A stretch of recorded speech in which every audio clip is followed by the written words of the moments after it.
I won't give rides to strangers. Please come walk. Grinning, Karen, my eldest son's wife, twirls the car keys on her finger as if to flaunt them in front of me. I organize my thoughts about the current situation and feel a mild sense of despair. I wonder how long it will take to get to my eldest son and his wife's new home from here. Following my son's job transfer, they decided to move to the countryside and built a modest house in a residential area a bit far from here. Unfortunately, public transportation only reaches up to a point considerably far from their new home. With a distorted smile of enjoyment, Karen quickly returns to where my son Ryan and my husband, leaving me behind. Oh well, I sighed and took out my mobile phone to search for a bus that could get me as close as possible to my destination. After some research, it seems there is a bus from here, which might reduce the walking distance somewhat. Pulling myself together, I was looking for the bus stop and startled when someone taps my shoulder. Wait, why are you? Surprised by the person I saw upon turning around, I was at a loss for words. My name is Sarah. I am 72 years old this year. Despite my age, thanks to the environment I grew up in, my lower body strength is still strong. After graduating from school, I immediately married into my husband's family, who were business owners, and I worked there. My job involved delivering goods to a store beyond the mountain on foot, so I would travel back and forth across the mountain every day. Taking over for my husband who used to make deliveries by car, and his mother who manned the store. Even after my son Ryan was born, I continued this routine, carrying him on my back. Now, Ryan is grown and seems to be living a fairly happy life with his marriage. I still remember vividly when my eldest son got married. I was surprised when he brought Karen home, nervous yet serious about wanting to marry her, but of course, I gave my consent due to his earnestness. However, Karen seems to dislike me and takes every opportunity to harass me behind the backs of my husband and son. Ryan's kind-hearted nature, extending his care not only to his wife but also to me and my husband, might be something Karen disapproves of.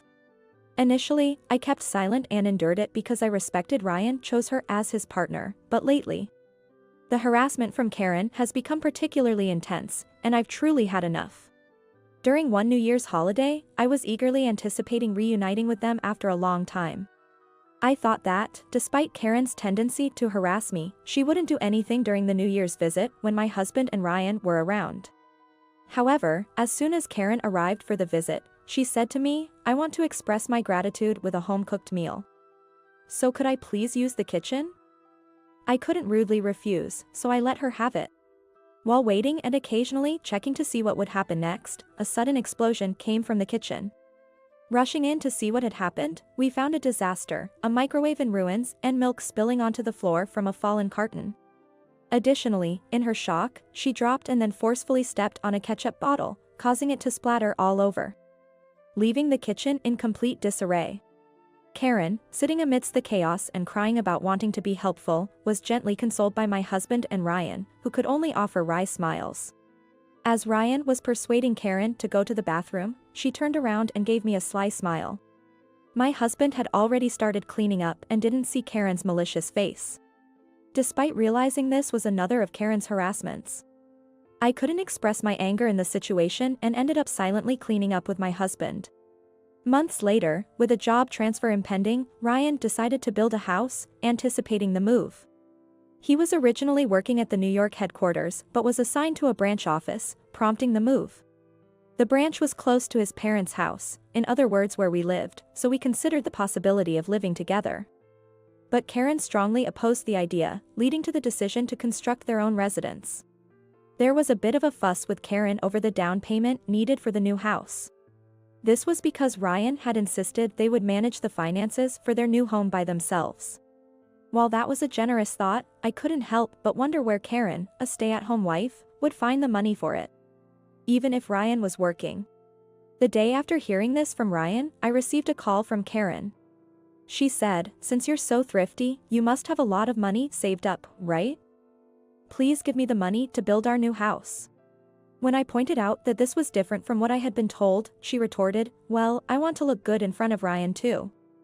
I've already told him I'd be the one providing the money, so please give it to me as soon as possible." Although I wondered why I should give Karen the money, I decided to do so for Ryan's sake and kept silent. However, after that, I never received a word of thanks from Karen, even as the new house was completed. As the end of the fiscal year approached and Ryan's transfer was officially confirmed, we received an invitation from the newly relocated couple to come and see their new home. I will send the address to your mobile phone, and don't forget to bring a gift. Karen said so before abruptly hanging up. While I'm not fond of Karen's behavior, it's a house I helped fund. I'm definitely interested in seeing it. I decided to visit my son and his wife's new house with my husband the following weekend. On the day of the visit, we arrived at the airport in the region where the new house was located, and Ryan and Karen were there to pick us up. Originally, we planned to go directly to the new house, but Ryan thoughtfully came to pick us up by car. After reuniting with Ryan and Karen, we decided to have lunch at a food court in the station. Since it had been a while since we last met during New Year's, Karen seemed to behave herself in front of my husband and Ryan, which was a relief. Before we set off for the new house, I decided to use the bathroom. Due to it being lunchtime, everywhere was crowded. After finally using the bathroom and washing my hands, someone suddenly spoke to me from behind. "Aren't you done here yet? Ryan told me to check you in because you're taking too long." Karen said this with a displeased look, glaring at me. Being scolded in front of so many people, I felt intimidated. Pleased with my reaction, Karen smirked. "Are you still using that dirty handkerchief? It's time to throw it away." Seeing the handkerchief in my hand, Karen scoffed and, pointing at the installed jet towel, continued. "Who carries handkerchiefs these days? You don't know about jet towels? What a penny pincher." Our loud conversation attracted unwelcome attention from other patrons. Seeing me shrink away even more, Karen, getting carried away, spoke up. "I don't want to be associated with someone so frugal. I'd almost prefer to pretend we're strangers, and I won't give rides to strangers. Please come walk." Grinning, Karen twirls the car keys on her finger as if to flaunt them in front of me. Realizing what she meant, I felt a slight sense of despair as I organized my thoughts about the situation. I wondered how far it was to Ryan and Karen's new house from here. They had moved to a simple residential area far from here. Unfortunately, public transportation didn't reach close to their new house. "Oh, I already have the gifts you brought today. Thanks anyway." Saying this with a twisted smile, Karen quickly returns to Ryan and my husband, leaving me behind. After Karen left and things around settled down again. "Oh well." I sighed and took out my mobile phone to search for a bus that could get me as close as possible to my destination. After some research, it seems there is a bus from here, which might reduce the walking distance somewhat. Pulling myself together, I was looking for the bus stop and startled when someone taps my shoulder. "Wait, why are you?" Surprised by the person I saw upon turning around, I was at a loss for words. "So, you were here. I've been looking for you." Seeing my husband's face, I felt the tension and anxiety that had gripped me begin to unwind. As we headed to the bus stop, I shared everything with my husband, who, despite his skepticism, followed along. I told him about the harassment from Karen and the finances for the new house. Including today's events, I poured out everything as we rode the bus together. Throughout my account, my husband listened in silence, his frown deepening as the story unfolded. After I finished talking, he simply stated that he would walk with me and remained silent thereafter. Upon hearing this, I urged him multiple times to turn back, but my husband stubbornly refused to do so. Eventually, when the bus reached its final stop, everyone disembarked at once. Now, the real journey began.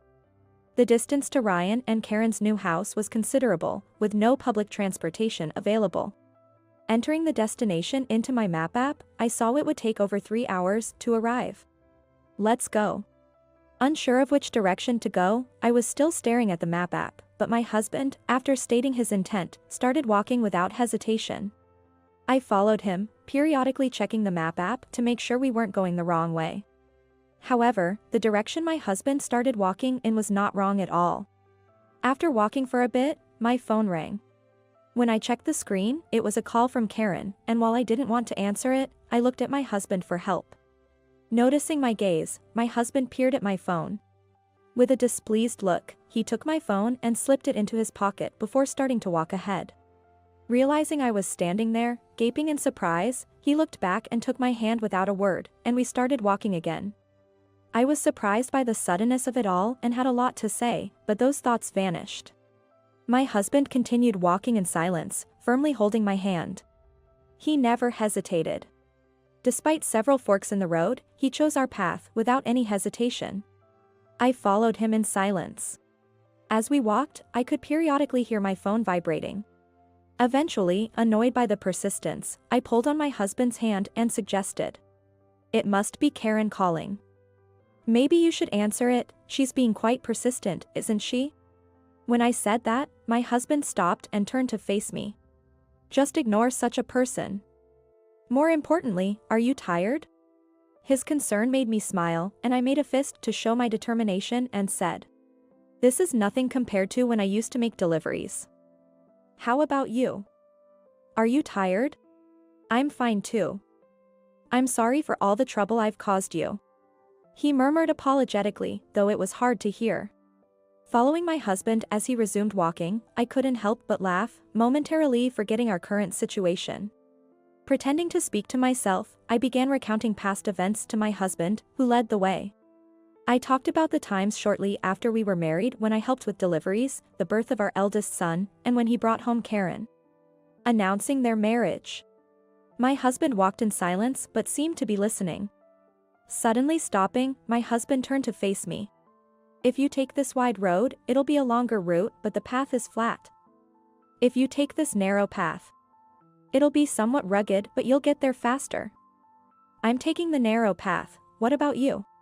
Touched by my husband's concern, I smiled slyly and quickened my pace to catch up to him. As I passed him, I quipped, "You're asking someone who's crossed mountains for years? Come on, Ryan must be worried. Let's hurry up." With that, I took the lead. Continuing on together, my husband and I eventually emerged into a quiet residential area. Among them, we could see brand new houses. We had finally arrived at our destination.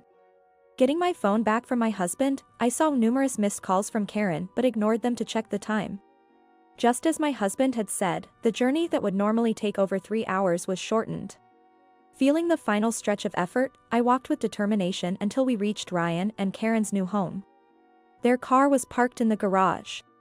As I rang the doorbell, I heard frantic footsteps from inside, and the door swung open energetically. Ryan, looking pale, welcomed us in first. Taking up his offer, we were led to the living room sofa where we could finally relax. Rubbing my tired legs and looking around, I could see that the house was solidly built and impressive. Feeling proud, I took a moment to admire the surroundings, and then Ryan came over, offering us cold drinks. "Mom, Dad, I was shocked to hear you were walking all the way to our house. Are you okay? You must be tired, so please stay the night here." Facing Ryan, who looked at us with concern, my husband sharply responded, "No, we'll leave once we've settled down. We don't want to stay in a house with such an awful person like Karen." Hearing this, Ryan looked around in surprise, searching for his wife's presence. But she was nowhere to be found, and he hurried upstairs. For a while, there was a commotion coming from upstairs, but eventually, it seemed Karen had resigned herself to the situation and came downstairs with Ryan. When he seated her beside him, Karen looked down, avoiding eye contact with us. Ryan questioned the meaning behind my husband's words. My husband, with a bitter expression, yelled at Karen, "You've been deceiving us all this time. I thought you were a somewhat clumsy but charming daughter-in-law. But it turns out you've been causing all sorts of trouble for Sarah." Trembling at my husband's angry voice, Karen shrank in her seat, remaining silent. Ryan tried to intervene and calm my husband, but he wouldn't stop. "When you two were building this house, I admired your resolve to manage on your own. Yet, in the end, you ended up siphoning money from Sarah. What were you thinking?" Hearing this, even Ryan stopped trying to intervene and looked at Karen. I tried to soothe my husband and asked him to sit on the sofa, and I told the same to my son. While addressing Karen, who wouldn't even look my way, I let out all my feelings. "Karen, the money doesn't matter. I wanted to help you two build your home. But it's the attitude that it's taken for granted that's unacceptable." It made me angry. Even as I spoke, Karen didn't lift her face. Ryan, not understanding, kept looking back and forth between Karen and me. Do you know why I gave you the money even though I didn't have to? Karen shook her head in response to my question. It's because I didn't want to burden Ryan. He was trying to handle everything on his own to not impose on us. And he would feel guilty if he knew the money came from me. So I said it was from you, not for your sake. As I spoke more forcefully, Karen, who had always looked down on me, finally lowered her shoulders and started crying. Satisfied that I had said all I wanted to say, I sat back down on the sofa and rubbed my legs. Then, Ryan, trying to grasp the situation, asked me. Wait, Mom. Did you pay for half of this house? Yes, I replied. And Karen made you do it? Yes. Ryan, holding his head in dismay, turned back to Karen, who was crying beside him. What have you done? We agreed we didn't want to burden our parents and would handle it ourselves. You said we had enough savings. My husband added fuel to the fire, accusing Karen further. This good-for-nothing daughter-in-law has been harassing Sarah behind our backs. She messed up the kitchen during the New Year visit as a form of harassment, and today, she made us walk on purpose. Claiming she doesn't give rides to strangers. Karen. Ryan stood up reflexively and scolded Karen strongly. I'm sorry. It's just that I was lonely because you're always busy with work. And I was jealous that you were always caring for your father and mother. Karen jumped off the sofa, crying and apologizing. But my husband, undeterred, grew even angrier. Why did you target Sarah then? Since he cared for me too, why doesn't it show towards me as well? Well, that's because. Perhaps because my husband had a strict look, despite his age. Karen might have thought she'd be scolded if she talked back. Unable to say anything, Karen faced another onslaught from my husband. What about the finances for this house? Why tell only Sarah and not me? Even if you found it hard to talk to me? Calling someone trying to lend you money a penny pincher is rude, isn't it? Hearing this, Ryan looked up sharply at Karen. Seeing Karen silently biting her lip, Ryan confirmed in a trembling voice. Karen. You made Mom give you the money, and even said that to her. Resigned to her fate, Karen nodded repeatedly, tears streaming down her face. Feeling guilty for being unaware, Ryan slumped down on the sofa, holding his head. Disappointed by Ryan and yelled at by my husband, Karen kept apologizing. When my husband demanded the money back, Karen shook her head. I have no savings left, please forgive me. Saying that, Karen pulled a box from under the TV stand in the living room, took out a bank statement from it, and showed its contents. The balance recorded was only a few dollars. Seeing this, my husband is pressing Ryan to consider divorce. You are right, calling my mom, who has always looked after us, a stranger. Anyone who does that is truly a stranger to me. Hearing this, Karen clung to Ryan, wailing and begging him not to divorce her. Nobody could handle Karen after that, and Ryan drove my husband and I to the station. And Ryan said that he began the process of divorcing his wife right away. Ryan explained everything to Karen's parent, and they called me to apologize sincerely, as a proper action from the parents. They even sent me compensation through Ryan. With such honorable parents, it's puzzling how Karen turned out the way she did. As expected, Karen was expelled from the new home and is now reportedly living with her parents. Karen pleaded and cried, but Ryan remained unforgiving, and they are still in the midst of divorce proceedings, even after some time has passed. As for us, we're considering moving from our old house to the clean, new home that's now free of Karen's belongings. Since there's still a considerable mortgage remaining and it wouldn't make sense to demolish the newly built home. Ryan offered for us to live together. Initially, my husband was reluctant for various reasons, but eventually, he gave in to Ryan's persistence. And then, we had settled into Ryan's new home. While Ryan was out at work, we were leisurely sipping tea in the living room. In this quiet residential area, the only sounds were the chirping of birds. During this peaceful time, I decided to ask my husband about our walk at that time. Why did you know the way so well? My husband replied, I used to make deliveries around here back in the day. It's practically my backyard. Seeing him so proud made me laugh.